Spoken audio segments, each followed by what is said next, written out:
नमस्कार, पोखरा न्यूजमा स्वागत छ। सुरु गरौं अहिलेसम्मका मुख्य समाचारबाट।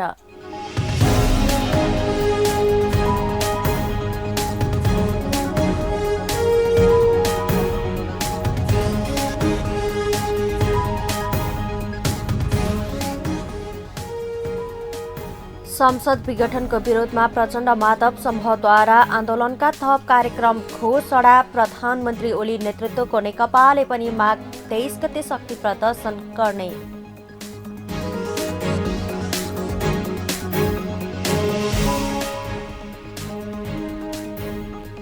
नागरिक समाजका अगुवाहरूको आन्दोलनमा प्रहरी हस्तक्षेप। सरकारले अदालतलाई प्रभाव पार्ने दुष्प्रयास गरेको भन्दै मानव अधिकार कर्मीवादीहरू पनि आन्दोलनमा। निर्वाचन आयोगको निर्णय सकारात्मक रहेको उपप्रधानमन्त्री पोखरेलको भनाई। प्रचण्डले ओलीलाई लगाएको अभियोग पत्र फिर्ता लिए पार्टी एकढिक्का रहने संकेत।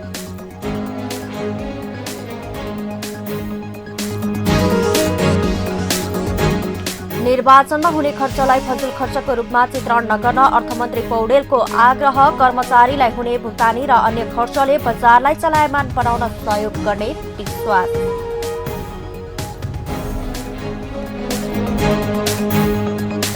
र जारी प्रधानमन्त्री कप राष्ट्रिय पुरुष क्रिकेट प्रतियोगिताको सेमी फाइनल समीकरण पूरा। फाइनल प्रवेशका लागि विभागीय टोलीद्वय पुलिस र एपीएफ तथा बागमती प्रदेश र आर्मी भिड्ने।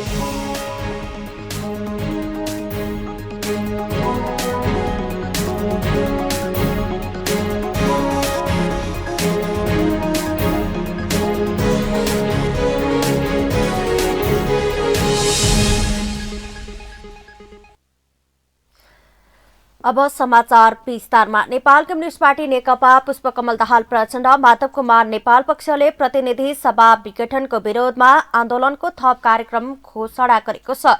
सोमबार पार्टी केन्द्रीय कार्यालय पेरिस डाँडामा पार्टीको केन्द्रीय संघर्ष समितिले पत्रकार सम्मेलन गरी पार्टीको थप आन्दोलनको कार्यक्रम घोषणा गरेको हो। आन्दोलनको कार्यक्रमहरूमा 2077 माघ 23 गते सिट्ठी जुलुस, माघ 14 गतेदेखि 21 गतेसम्म माइती घर मण्डलामा संविधान सभाको सदस्य, राष्ट्रिय सभा सदस्य र विघटित प्रतिनिधि सभाका सांसद र प्रदेश सभाका सदस्यहरू सहितको दैनिक धरना कार्यक्रम हुने केन्द्रीय संघर्ष समितिका सहसंयोजक पम्फा भूषालले जानकारी दिनुभयो। त्यसैगरी माघ 16 गते शहीद दिवसको अवसरमा जुलुस सहित शहीदहरूप्रति श्रद्धाञ्जली कार्यक्रम राखिएको छ भने देशभर विभिन्न विरोध सभा र आन्दोलनको घोषणा गरिएको छ। माघ 15 गते बुटोलमा, माघ 16 गते विराटनगरमा, माघ 17 गते धनगढीमा वृहत जनसभा हुने र ती सभाहरूमा पार्टी अध्यक्षद्वय तथा वरिष्ठ नेताहरूले सम्बोधन गर्ने कार्यक्रम रहेको छ। धन्यवाद ज्ञापन गर्दछौँ। सिट्ठी जुलुस 2077 माघ 14 देखि 21 गतेसम्म माइती घर मण्डलामा संविधान सभाका सदस्य, राष्ट्रिय सभाका सदस्य र यो विघटित भन्ने जो प्रतिगमन गरिएको छ प्रतिनिधि सभाका सांसद र प्रदेश सभाका सदस्यहरूले लगातार दैनिक धरना कार्यक्रम हुनेछ। माघ 16 गते जुलुस सहित शहीद दिवसको दिन हो। 16 गते जुलुस सहित श्रद्धाञ्जली कार्यक्रम राखिएको छ। दिउँसो 1 बजे शान्ति बाटिका जम्मा भएर जुलुस सहित लोन्चोर गइनेछ। 4 विरोध प्रदर्शन र सभा। माघ 15 गते बुटोलमा विरोध जनसभा हुनेछ। 16 गते विराटनगरमा, 17 गते धनगढीमा अध्यक्ष लगायतका वरिष्ठ नेताहरूले सम्बोधन गर्ने कार्यक्रम हुन्। यी तीनवटा प्रदेशका राजधानीहरूमा विशिष्ट प्रकारका ठोस कार्यक्रमहरूको निरन्तरता दिने, समाजका विभिन्न तह र तबकाका मानिसहरूसँग अन्तर्क्रिया आयोजना गरिने भएको छ। माघ 22 गते काठमाडौँमा युवा र्याली, माघ 26 गते देशव्यापी मसाल जुलुस तथा माघ 28 गते काठमाडौँमा बृहत विरोध प्रदर्शन तथा सभा हुने केन्द्रीय संघर्ष समिति सहसंयोजक पम्फा भूषालले बताउनुभयो। नेपाल कम्युनिस्ट पार्टी नेकपा केपी शर्मा ओली पक्षले माघ 23 गते जनसभा गर्ने भएको छ। नेपाल कम्युनिस्ट पार्टी नेकपा बागमती प्रदेश संगठन कमिटिको आयोजनामा माघ 23 गते काठमाडौँको रत्न पार्कमा जनसभा गर्न लागि हो। सोमबार पार्टी केन्द्रीय कार्यालय धुम्बाराईमा पत्रकार सम्मेलन गर्दै नेकपा बागमती प्रदेश संगठन कमिटी अध्यक्ष आनन्द प्रसाद पोखरेलले वर्तमान राष्ट्रिय राजनैतिक परिस्थितिको वास्तविकता जनतालाई जानकारी गराउने उद्देश्यले जनसभा आयोजना गर्न लागि बताउनुभयो। जनसभा सफल पार्नको निम्ति नेकपाका नेता तथा शिक्षा विज्ञान तथा प्रविधि मन्त्री कृष्ण गोपाल श्रेष्ठको संयोजकत्वमा 1111 सदस्य रहेको जनसभा परिचालन कमिटी गठन गरिएको पनि बताउनुभयो। 23 माघ 2077 का दिन काठमाडौँको रत्न पार्कमा विशाल जनसभाको आयोजना गर्ने निर्णय 6 माघ 2077 मा बसेको बागमती प्रदेश संगठन कमिटीको चौथो पुनः बैठकले गरेको छ। उक्त निर्णयलाई प्रभावकारी ढंगले कार्यान्वयन गराउने सम्बन्धमा जानकारी दिन पत्रकार सम्मेलन आयोजना गरेका छौं। जनसभा परिचालन कमिटीका संयोजक कृष्णगोपाल श्रेष्ठले सभामा व्यक्ति केन्द्रित आरोप प्रत्यारोप नगरी विधिसम्मत राजनैतिक र व्यावहारिक कुरा गर्ने बताउनुभयो। उहाँले 23 गतेको जनसभामा प्रधानमन्त्री ओलीले विशेष सम्बोधन मार्फत वर्तमान राजनैतिक परिवेशको सम्बन्धमा गोप्य रहेको कुरा सार्वजनिक गर्ने पनि बताउनुभयो। आरोप र चाहिँ गाली गलौज गर्दैनौं। हामी एकदम विधिसम्मत राजनीतिक र व्यावहारिक कुराहरू गर्छौं र तपाईहरु मिडिया मार्फत अहिले म एउटा चाहिँ कुरा भन्न चाहन्छु। आजसम्मको स्थितिमा सम्माननीय प्रधानमन्त्री केपी शर्मा ओलीजीले आजसम्म तपाईहरुले व्यक्त नगरेको अत्यन्तै महत्त्वपूर्ण कुरा जो गोप्य छ, त्यो उहाँले आज दाङ्न पनि भन्नुहुन्न, त्यो माघ 23 गते भन्नुहुनेछ। माघ 23 गते उहाँले यो स्थितिको सिर्जना र आजसम्मको चाहिँ असाध्यै महत्त्वपूर्ण कुरो उहाँले त्यस दिन बाहेक उहाँले 23 गते पछि त हामी सबैले बुझ्छौं भन्छौं, तर 22 गतेसम्म यो कुरा गोप्य नै रहनेछ र जनताहरूले घर घरमा बसेर पनि सुन्न सक्नेछ, सबै सडकमा उत्रनेछ। माघ 23 गते कोही पनि घरमा रहने छैन, सबै सडकमा उत्रनेछ। नेकपाले माघ 21 गते 10,000 मोटरसाइकल र्याली पनि गर्ने भएको छ। जनसभामा बागमती प्रदेश अन्तर्गतका 13 जिल्ला र उपत्यका विशेष प्रदेशका 4 जिल्ला गरी 17 जिल्लाका नेता कार्यकर्ताको नेतृत्वमा जनपरिचालन गरी सभालाई सफल बनाइने बताइएको छ। सभामा मेयर, उपमेयर, अध्यक्ष, उपाध्यक्ष, वडा अध्यक्षहरू र सदस्यहरूले जनताको नेतृत्व गरी र्याली सहित जनसभामा सहभागी हुने बताइएको छ। सभामुख अग्निप्रसाद सापकोटाले संसदले सरकारलाई सहयोग गरेन भन्ने कुरामा कुनै सत्यता नभएको बताउनु भएको छ। सोमबार अन्तरपार्टी महिला सञ्जालले संसद सुचारू गर्न माग गर्दै बुझाएको ध्यानाकर्षण पत्र बुझ्दै सभामुख सापकोटाले प्रतिनिधि सभाले कहिल्यै पनि सरकारलाई असहयोग नगरेको बताउनु भएको हो। संसदमा एक दिन पनि सत्तापक्ष र प्रतिपक्ष कसैले पनि सरकारको विरोध नगरेर सरकारले दिएको बिजनेसमाथि प्रभाव नपारेको बताउनु भयो। संसदमा अराजकता भयो, अनुशासन भएन भन्ने सरकारको आरोपमा कुनै सत्यता नभएको सभामुख सापकोटाले बताउनु भएको छ। सभामुख सापकोटाले प्रतिनिधि सभाको अधिवेशन सुचारू गर्ने कुरामा सरकारले अवरोध गर्नु बेठिक भएको पनि बताउनु भएको छ। संसदले नीति तथा कार्यक्रम र बजेट पास गर्ने कुरामा कहिल्यै पनि अवरोध नगरेको, तर सरकारले विघटन गरेर प्रतिनिधि सभालाई सञ्चालन गर्न अवरोध गरेको बताउनु भयो। र यो कुरा मैले विज्ञप्ति मार्फत पालनमा एउटा अवरुद्धता आएको छ, त्यो कुरा तपाईहरुले पनि उल्लेख गर्नुभएको छ। त्यसलाई सुचारू गर्नुपर्छ भनेर जुन तपाईहरुले मात्रै होइन, यो देशका सबै संविधानविदहरू, कानुनविदहरू, विधिवेत्ताहरू धेरै गम्भीरतापूर्वक, जिम्मेवारीपूर्वक वर्षीय अधिवेशन जुन सायदै अभूतपूर्व एकता थियो हाम्रो संसदमा प्रकट भएको, त्यसैगरी यो पनि तपाईहरुलाई म स्पष्ट पार्न चाहन्छु, संसदभित्र न प्रतिपक्षले न कुनै मान्य सदस्यहरूले कुनै खालको अवरोध गर्नुभएको थिएन। तपाईहरुले पनि अब यहाँ मान्य सदस्यहरू पनि हुनुहुन्छ, उहाँहरूले त त्यहीँ बसेर त्यसमा सहयोग पुर्याउनु भएको थियो र अहिले त्यहाँ नहुनु हुनेहरूले पनि देख्नुभएको छ कि कुनै दिन पनि न त्यहाँ त्यस्तो नारा लाग्यो न होयल घेर्ने काम भयो। यो बडो सौहार्द ढङ्गले बडो व्यवस्थित ढङ्गले हामीले चाहिँ लोकतन्त्रको मूल्य मान्यता आदर्शलाई स्थापित गर्नका लागि छलफलको वातावरण बनाउनका लागि हामीले भगीरथ मेहनत गर्यौँ। संसदले संविधान संशोधन गरेर नक्सा पास गरी अभूतपूर्व एकता देखाएका अवस्थामा अवरोध सिर्जना गर्यो भन्नु गलत भएको पनि बताउनुभयो। संसदभित्र कहिले पनि प्रतिपक्ष र कुनै पनि सांसदले अवरोध नगरेको पनि उहाँले बताउनु भएको छ।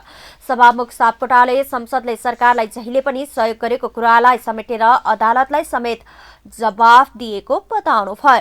प्रतिनिधि सभाले सरकारलाई कहिले पनि कार्यपालिकालाई असहयोग नगरेको अवस्थामा सरकारले विघटन गरेर प्रतिनिधि सभालाई अवरोध गर्न नहुने पनि उहाँको भनाइ छ।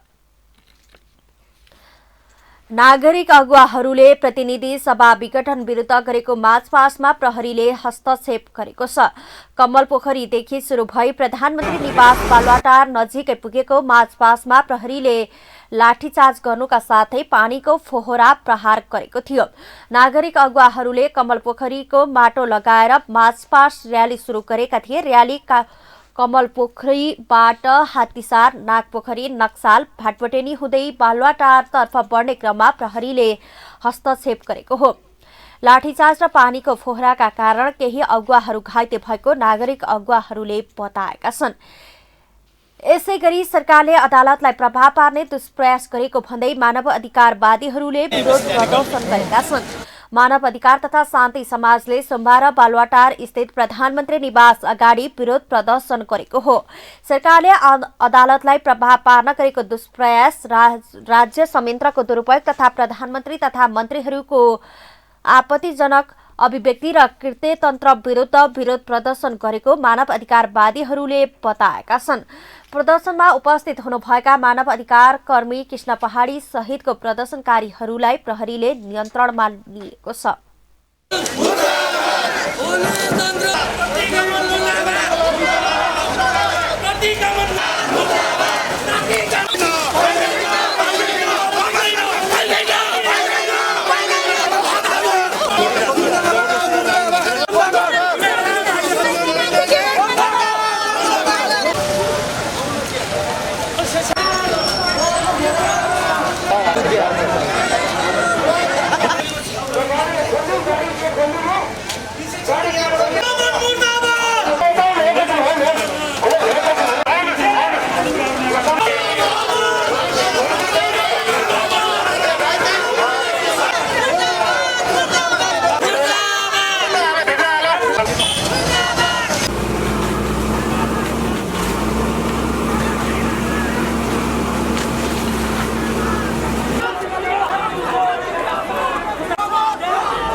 उप प्रधानमन्त्री एवं नेपाल कम्युनिस्ट पार्टी नेकपा केपी शर्मा ओली पक्षका नेता ईश्वर पोखरेलले संविधानको रक्षा र राजनैतिक स्थायित्वको पक्षमा जनसभा आयोजना गर्न लागि बताउनु भएको छ।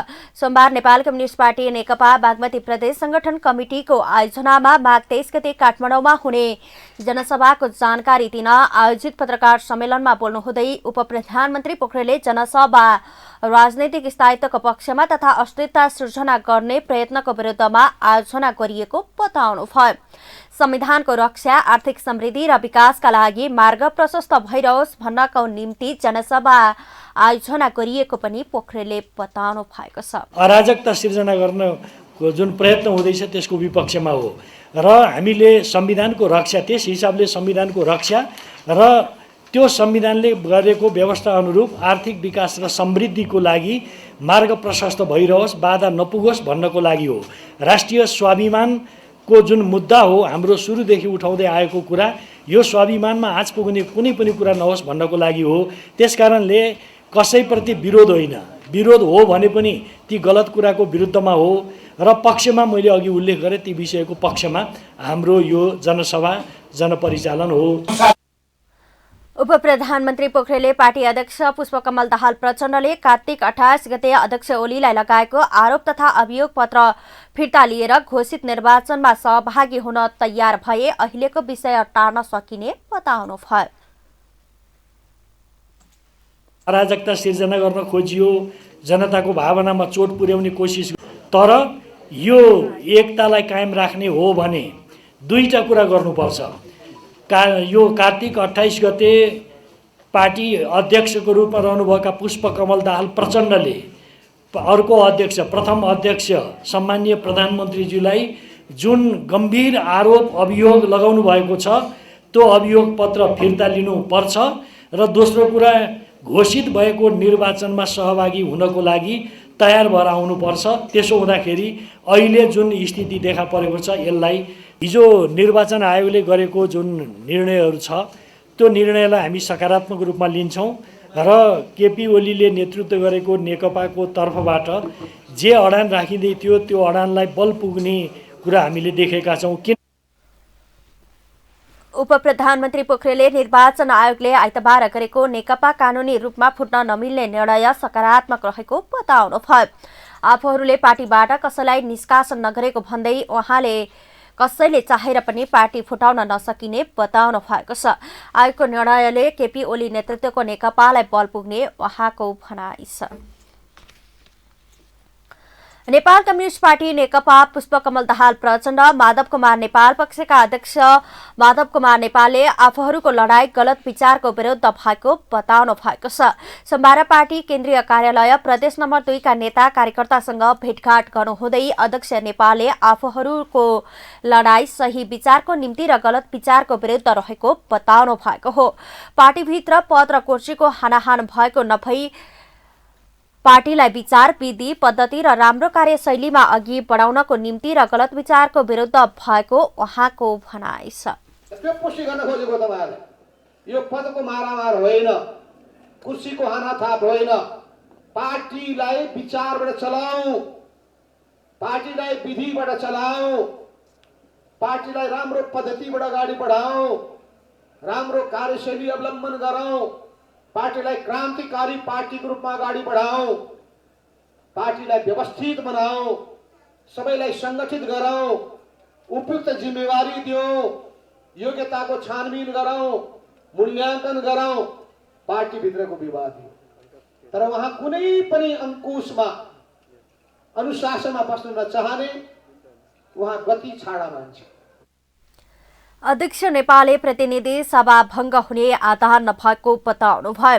प्रधानमन्त्री ओलीको चुनाव गराउने इच्छा नभएको भन्दै संकटकाल लगाएर अथवा तानाशाह लादेर भए पनि सत्तामा बसिरहन चाहेको उहाँले जिकिर गर्नुभएको छ।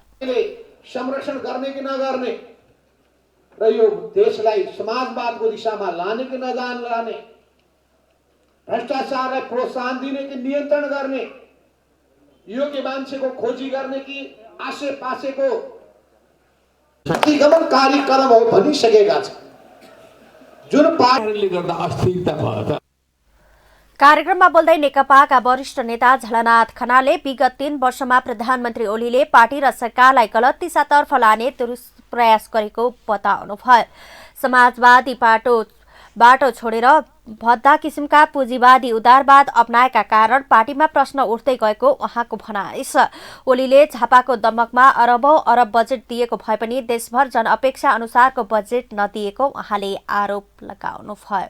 तराई क्षेत्रले जुन समाजवादको बाटो छोडेर सरकारका नीति कार्यक्रमहरू ल्याउनु हो, बजेट ल्याउँदाखेरि पनि उहाँले त्यसरी नै गलत ढङ्गले भागभण्डा गर्नु हो।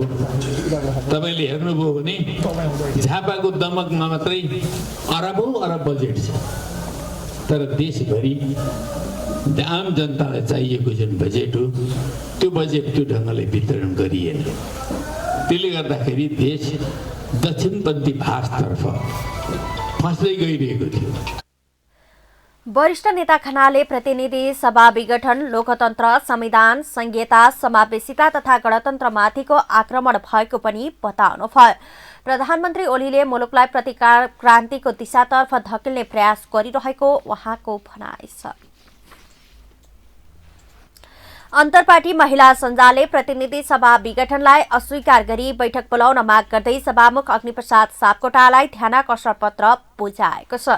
संविधान र कानूनको आधार बिना नै सरकार प्रमुखले प्रतिनिधि सभा विघटन गर्न प्राकृतिक रूपमा नै अमान्य र अस्वीकार्य भएको भन्दै त्यसलाई अस्वीकार गरी प्रतिनिधि सभाको बैठक बोलाउन माग गर्दै अन्तर्पार्टी महिला सञ्जालले सोमबार सभामुख सापकोटालाई ध्यानाकर्षण पत्र बुझाएको हो। सिंहदरबार स्थित सभामुख सापकोटाको कार्यकक्षमा पुगेर सञ्जालका प्रतिनिधिहरूले ध्यानाकर्षण पत्र बुझाएका हुन्। सञ्जालका प्रतिनिधिहरूले विधिको शासन, लोकतन्त्रको रक्षा र सम्भावित द्वन्द्वको सम्भावनालाई रोक्न असल नियतले आवश्यकताको सिद्धान्त अनुसार जनताको सार्वभौम सत्ताको अभ्यास गर्न प्रमुख संस्थाको नेतृत्वकर्ताको हैसियतले प्रतिनिधि सभाको उक्त विघटनलाई अस्वीकार गरी यथाशीघ्र प्रतिनिधि सभाको बैठक बोलाइ संसदको नियमित कारबाही सञ्चालन गर्न माग गरेका छन्। गैर संवैधानिक ढङ्गले भएको यो संसद विघटनलाई चाहिँ अस्वीकार गर्दै संसद सुचारू गर्न पर्यो भनेर हामीले सभामुखलाई चाहिँ बनिसके पछाडिको चाहिँ प्रमुख पनि भएको हुनाले, प्रतिनिधि सभाको सम्पूर्ण जिम्मा सभामुखकै हुने भएको हुनाले तपाईले विशेष यो भङ्ग भएका कारणले गर्दाखेरि यो कसरी भङ्ग हुन गयो यो संविधानलाई बचाउने तपाईको हातमा छ। मन्त्रीजीले प्रयोग गरेर राष्ट्रपतिजीले जुन एउटा कुकै रूपमा गर्नु भएको छ त्यो चाहिँ हुनु भएन। सभामुखजीले चाहिँ आफ्नो उहाँको जुन अधिकार छ त्यसलाई प्रयोग गरेर कसरी हुन्छ यो प्रतिनिधि सभा चाहिँ पुनर्स्थापन गरेर हाउस बोलाएर सञ्चालन गरिदिनुहोस् भनेर चाहिँ हामीले उहाँलाई अनुरोध गरेको छौँ।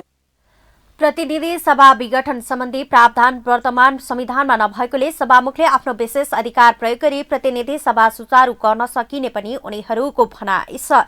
संवैधानिक र कानूनी आधार बिना गरिएको विघटनको निर्णय सबै प्रतिनिधि सभा सदस्यहरूलाई अमान्य रहेको पनि सञ्जालका प्रतिनिधिहरूले बताएका छन्। यस सम्बन्धमा सभामुख सापकोटाले आफूले अध्ययन गरिरहेको प्रतिक्रिया दिनुभएको सञ्जालका प्रतिनिधिहरूले बताएका छन्। कोभिड-19 का कारण प्रभावित शैक्षिक सत्रलाई 2 महिना थप गरेर व्यवस्थापन गरिने भएको छ। हरेक वैशाखमा सुरु भई चैतमा सकिने शैक्षिक सत्रलाई यस वर्ष आगामी वैशाख र जेठसम्म लम्ब्याउने शिक्षा, विज्ञान तथा प्रविधि मन्त्रालयले कानूनी परामर्श सुरु गरेको छ।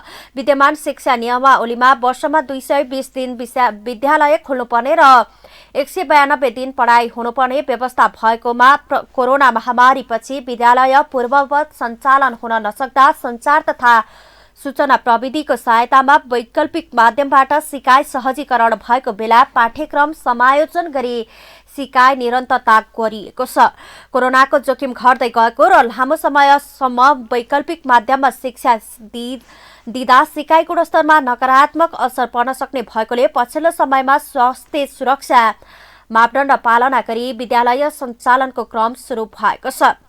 जाडोको बिदा नदिई कक्षा सञ्चालन भएकोले शैक्षिक सत्र व्यवस्थापनमा यसले सकारात्मक प्रभाव पार्ने देखिएको छ। सरकारले वैकल्पिक प्रणालीको सिकाइलाई शैक्षिक सत्रमा गणना गराउने गरी भदौ 19 गते विद्यार्थी सिकाइ सहजीकरण निर्देशिका 2077 जारी गरेको थियो। कोरोना महामारीको जोखिम बढिरहेकोले विद्यालय खोल्न नसकेको स्थिति र अन्य प्राकृतिक विपत्तिमा पनि यस प्रकारको वैकल्पिक सिकाइलाई मान्यता दिने गरी निर्देशिका जारी भएको हो। निर्देशिकासँगै चालू शैक्षिक सत्रमा विद्यार्थी अभिलेखीकरण भर्ना, तथ्याङ्क सङ्कलन, निजी विद्यालयमा स्थानीय तहले तोके बमोजिमको शुल्क लिन, पाठ्यभार सङ्कलन गरी मूल्याङ्कनको विधि लागू गर्न स्थानीय तह र सम्बन्धित विद्यालयलाई सहज हुनेछ। सो अघि शिक्षा ऐन नवौं संशोधन 920280 को दफा 19 क को अधिकार प्रयोग गरी जेठ 18 गते वैकल्पिक प्रणालीबाट विद्यार्थीको सिकाइ सहजीकरण निर्देशिका 2077 जारी भई गत असार 1 गतेदेखि वैकल्पिक प्रणालीको सिकाइ अनिवार्य कार्यान्वयन गरिएको थियो। विषम परिस्थितिमा पनि विद्यार्थीको पढ्न पाउने अधिकारबाट वञ्चित हुनु हुँदैन भन्ने मान्यतालाई आत्मसात गरी सिकाइ उपलब्धि हासिल गर्ने र विद्यालयमा बालबालिकालाई परिवेश अनुकूल सिक्ने वातावरण सृजना गर्ने निर्देशिकामा उल्लेख गरिएको छ। नेपालमा सोमबार थप 339 जनामा कोरोना संक्रमण पुष्टि भएको छ। स्वास्थ्य तथा जनसङ्ख्या मन्त्रालयका अनुसार पछिल्लो 24 घण्टामा थप 4858 जनाको PCR गरिएकोमा 206 जना पुरुष र 133 जना महिला गरी जम्मा 339 जनामा नतिजा पोजिटिभ देखिएको हो। यो सँगै नेपालमा कोरोना संक्रमितको संख्या 2,69,789 पुगेको छ। पछिल्लो 24 घण्टामा थप 401 जना निको भएसँगै निको हुनेको कुल संख्या 2,64,538 पुगेको मन्त्रालयले जनाएको छ। नेपालमा कोरोनाबाट 10 जनाको मृत्यु भएको छ। यो सँगै नेपालमा कोरोनाका कारण ज्यान गुमाउनेको संख्या 2011 पुगेको छ। मन्त्रालयका अनुसार नेपालमा हाल क्वारेन्टिनमा 132 जना रहेका छन् भने 3240 जना आइसोलेसनमा रहेका छन्। गण्डकी प्रदेशमा कोरोना संक्रमितको संख्या 15,401 पुगेको छ। सोमबार प्रदेशका विभिन्न जिल्लामा कोरोना संक्रमण पुष्टि भएसँगै थप संख्या बढेको हो। म्याग्दी जिल्लाको बेनी नगरपालिका वडा नम्बर 7 का 1 जना पुरुष, बागलुङको बागलुङ नगरपालिका वडा नम्बर 4 का 1 जना महिला, वडा नम्बर 7 का 1 जना महिला, लमजुङको बेसी सहर वडा नम्बर 8 का 1 जना महिला, पर्वतको कुस्मा नगरपालिका वडा नम्बर 3 का 1 जना महिलामा कोरोना संक्रमण पुष्टि भएको हो। कास्कीको पोखरा महानगरपालिकाको वडा नम्बर 4 का 1 जना पुरुष, वडा नम्बर 5 का 2 जना पुरुष, वडा नम्बर 6 का 2 जना पुरुष, वडा नम्बर 7 का 1 जना पुरुष, वडा नम्बर 8 का 3 जना महिला र 2 जना पुरुष, वडा नम्बर 9 का 1 जना पुरुष, वडा नम्बर 12 का 1 जना पुरुष, वडा नम्बर 15 का 1 जना पुरुष, वडा नम्बर 17 का 1 जना महिला र 3 जना पुरुषमा संक्रमण देखिएको हो। 9 जना संक्रमितहरू कन्ट्र्याक्ट ट्रेसिङबाट पहिचान भएको गण्डकी प्रदेश स्वास्थ्य निर्देशनालयले जानकारी दिएको छ। उनीहरूको क्षयरोग उपचार केन्द्र पोखरामा गरिएको परीक्षणबाट पहिचान भएको हो। त्यसै गरी 11 जना संक्रमितहरू लाइफ केयर एन्ड डायग्नोस्टिक प्रणाली पोखरामा गरिएको परीक्षणबाट पहिचान भएको हो। 7 जना संक्रमितहरूको पोखरा स्वास्थ्य विज्ञान प्रतिष्ठान पोखरामा गरिएको परीक्षणबाट पहिचान भएको हो। सबै संक्रमितहरूलाई आइसोलेसनमा व्यवस्थापन गरिएको निर्देशनालयका निर्देशक डाक्टर विनोद बिन्दु शर्माले जानकारी दिनुभएको छ। पोखरा न्यूजमा पालो आर्थिक समाचारको।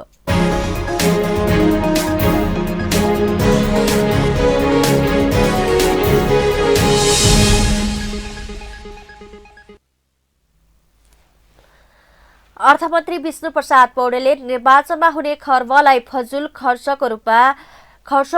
खर्चको रूपमा चित्रण नगर्न आग्रह गर्नुभएको छ। नेपाल चेम्बर अफ कमर्सले सोमबार काठमाडौँमा आयोजना गरेको कार्यक्रममा बोल्नुहुँदै अर्थमन्त्री पौडेलले छिटो निर्वाचन गरेर सरकारले फजुल खर्च बढाउन खोजेको रूपमा मध्यावधि निर्वाचनलाई चित्रण नगर्न आग्रह गर्नुभएको हो। निर्वाचनको लागि खर्च हुँदा स्वाभाविक रूपमा आर्थिक क्रियाकलाप बढ्ने भएकोले अर्थतन्त्रमा सकारात्मक मद्दत पुग्ने बताउनुभयो। निर्वाचन प्रयोजनका लागि खटाइने कर्मचारीलाई हुने भुक्तानी र अन्य खर्चले बजारलाई चलायमान बनाई सहयोग गर्ने अर्थमन्त्री पौडेलको भनाइ छ। परिस्थितिले माग गर्यो भने त्योभन्दा अगाडि पनि मध्यावधि निर्वाचनमा जान सक्छौँ। हाम्रो संविधानमा त्यस खालको प्रबन्ध छ। त्यस कारणले निर्वाचन लोकतन्त्रको प्राण हो। केही अघि भयो भन्दैमा हामी अट्टहास मान्नुपर्ने लो आकाश खस्यो जस्तो ठान्नुपर्ने अवस्था छैन। हाम्रो संविधानको प्रबन्ध अनुरूप हामी केही समय अगाडि भनौँ न केही अगाडि मध्यावधि निर्वाचनमा जाँदैछौँ। वैशाख 17 र 27 गते निर्वाचन हुँदैछ। र मलाई के लाग्दछ भने संविधानको प्रभावकारी कार्यान्वयन मार्फत राजनीतिक स्थायित्व कायम गर्दै समृद्धि विकासतर्फ मुलुकलाई लैजाने बाटोमा सरकार रहेको पनि अर्थमन्त्री पौडेलको भनाइ छ। निर्वाचनले राजनैतिक स्थायित्व र स्थिरतालाई खण्डित गर्यो भने बुझाइ गलत भएको पनि उहाँले बताउनुभयो। 5 वर्षमा हुनुपर्ने निर्वाचन छिटो वा ढिलो हुँदा राजनैतिक स्थायित्वलाई प्रतिकूल प्रभाव पर्यो भन्ने अर्थमा बुझ्न नहुने उहाँको भनाइ छ। हामीले चाहिँ राजनीतिक परिवर्तन हामीले गरेका छौँ, व्यवस्था बदलेका छौँ, नयाँ संविधान हामीले निर्माण गरेका छौँ र अब संविधानको प्रभावकारी कार्यान्वयन मार्फत एउटा राजनीतिक स्थायित्व कायम गर्दै समृद्धि विकासतर्फ मुलुकलाई लिएर जाने, सामाजिक न्यायतर्फ मुलुकलाई लिएर जाने त्यो साझा राष्ट्रिय विभारा तपाईँ हाम्रो काँधमा छ। त्यो जनता राष्ट्र प्रगति र समृद्धितर्फ समर्पित अनुशासित प्रतिनिधि सभाको निर्माण गर्नका लागि मध्यावधि चुनाव आह्वान गरिएको पनि अर्थमन्त्री पौडेलले स्पष्ट पार्नु भएको छ। अस्थिरता निम्त्याउने अन्तर्कलहमा अल्झिने प्रतिनिधि सभा नभई स्थिरता, विकास र समृद्धितर्फ दृढता साथ अगाडि बढ्ने प्रतिनिधि सभाको निर्माण अहिलेको माग रहेको पनि अर्थमन्त्री पौडेलले बताउनुभयो। हरेक दिन जसो नयाँ रेकर्ड कायम गर्दै अगाडि बढेको धितोपत्र बजारमा शेयर कारोबार मापक नेप्से परिसूचक सोमबार पनि दोहोरो अङ्कले उकालो लागेको छ। नेपाल स्टक एक्सचेन्जका अनुसार सोमबार नेप्सेमा 16.04 बिन्दुले उकालो लागेर 2440.97 मा पुगेको छ। नेप्से उकालो लागे पनि ठूला कम्पनीको शेयर कारोबार मापन गर्ने संसदीय परिसूचक भने ओह्रालो लागेको छ। कुल 0.24 बिन्दुले ओह्रालो लागेर संसदीय परिसूचक 451.82 मा सीमित भएको छ। नेप्से उकालो लाग्दा कारोबार रकममा समेत उभार आएको छ। कुल 208 कम्पनीको 1,92,85,504 किता शेयर 8 अर्ब 90,35,38,731 मूल्यमा खरिद बिक्री भएका छन्। नेप्से कारोबार रकम उकालो लाग्दा बजार पुँजीकरण समेत नयाँ उचाइमा पुगेको छ। सोमबारको कारोबारपछि कुल 32,87,82,32,30,30,000 बराबरको बजार पुँजीकरण पुगेको छ। सोमबार कारोबार भएका कुल 12 उपसमूहमध्ये 7 उपसमूहको शेयर ओह्रालो लागेको छ भने 5 उपसमूहको शेयर उकालो लागेको छ। बैंकिङतर्फ 24.22, व्यापारतर्फ 90.77, निर्जीवन बीमा 79.34, अन्य 31.6, सामूहिक लगानीको 0.05 ले उकालो लाग्दा होटल 24.07, विकास बैंक 20.77, जलविद्युत 3.56, वित्त 6.78, उत्पादन 49.6 र जीवन बीमा 88.58 बिन्दुले ओह्रालो लागेको छ। कारोबारका आधारमा नेपाल लाइफ इन्सुरेन्स कम्पनी शीर्ष स्थानमा रहेको छ। सो कम्पनीको 60,40,40,719 बराबरको कारोबार भएको छ। अब पालो अन्तर्राष्ट्रिय समाचारको।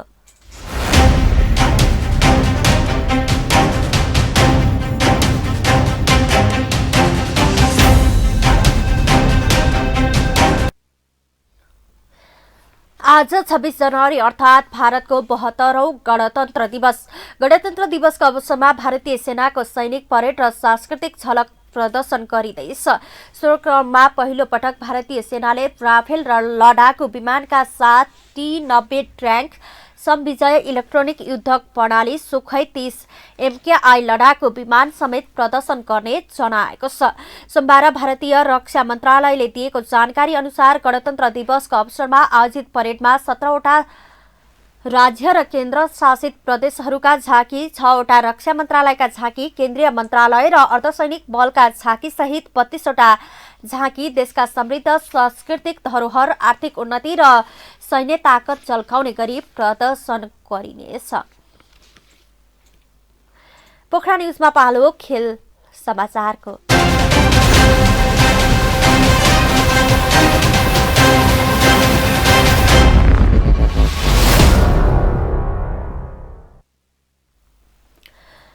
राजधानीमा जारी प्रधानमन्त्री कप राष्ट्रिय क्रिकेट प्रतियोगितामा सोमबार सेमी फाइनलको समीकरण पूरा भएको छ। विभागीय टोली नेपाल पुलिस क्लबले प्रदेश 2 माथि 4 विकेटको जित निकाल्दा सोमबारकै अर्को खेलमा एपीएफले त्रिभुवन आर्मी क्लबमाथि 6 रनको जित निकालेपछि जारी प्रतियोगितामा अन्तिम 4 मा पुग्ने टोलीको टुङ्गो लागेको हो। मुलपानी क्रिकेट मैदानमा पुलिसले प्रदेश 2 लाई 4 विकेटले पराजित गर्दै पुलिस समूह बी को उपविजेता बन्दै अन्तिम 4 मा प्रवेश गरेको छ।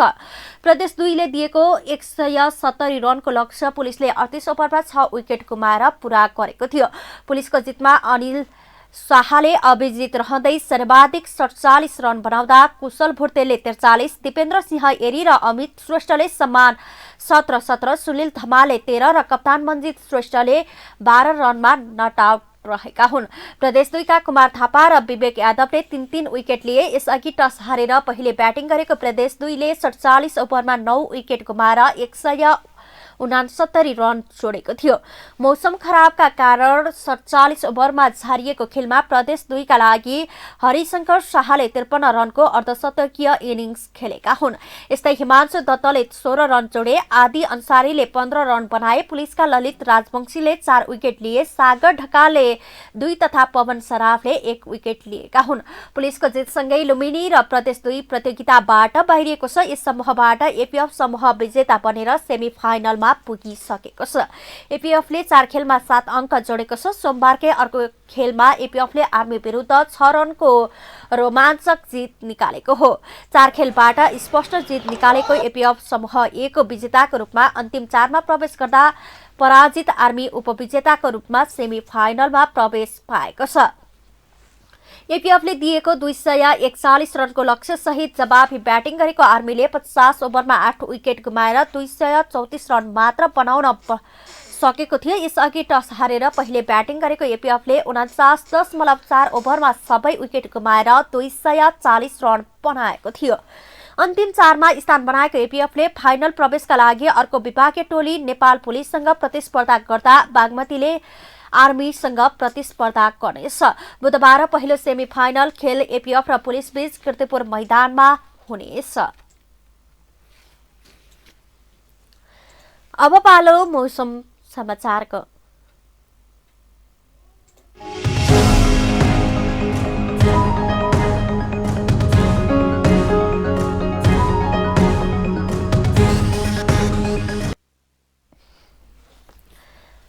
हाल देशका पूर्वी पहाडी भूभागमा आंशिक बदली रहेको छ। साथै तराईका भूभागमा बाक्लो हुस्सुकिरो लागेको छ। बाँकी भूभागमा मौसम सामान्यतया सफा रहेको मौसम पूर्वानुमान महाशाखाले जनाएको छ।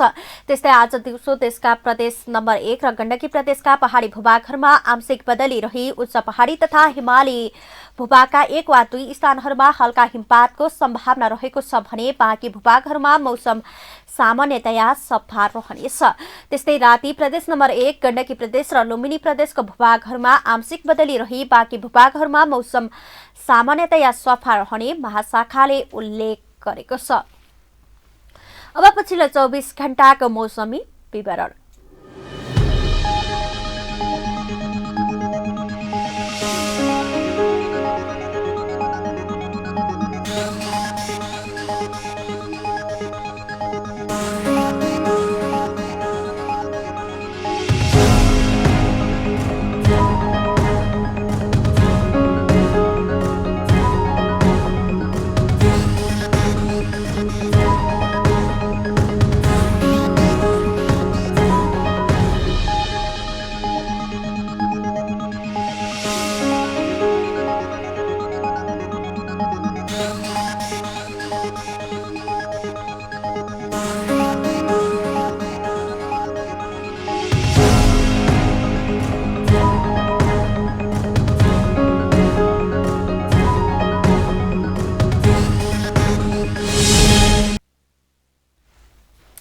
समाचारका अन्त्यमा प्रमुख समाचारका शीर्षकहरू पुनः एकपटक।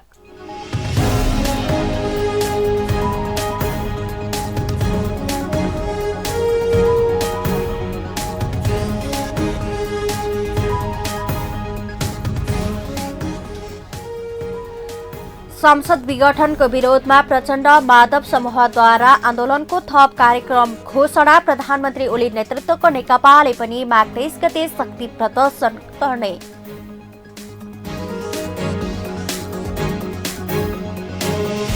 नागरिक समाजका अगुवाहरूको आन्दोलनमा प्रहरी हस्तक्षेप। सरकारले अदालतलाई प्रभाव पार्ने दुष्प्रयास गरेको भन्दै मानव अधिकारवादीहरू पनि आन्दोलनमा।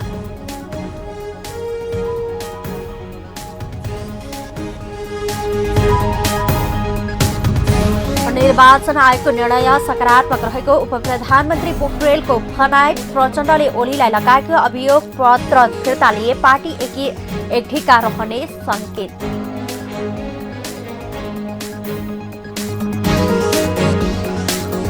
निर्वाचनमा हुने खर्चलाई फजल खर्चको रूपमा चित्रण नगर्न अर्थमन्त्री पौडेलको आग्रह। कर्मचारीलाई हुने भुक्तानी र अन्य खर्चले बजारलाई चलायमान बनाउन सहयोग गर्ने विश्वास।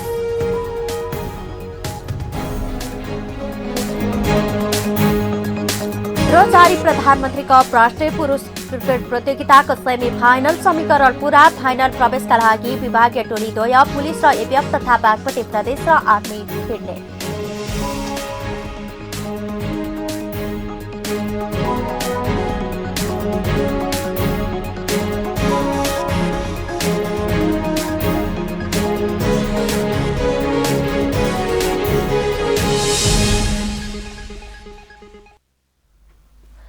हवस् त अहिलेलाई पोखरा न्युज यति नै। हामीलाई बिदा दिनुहोस्।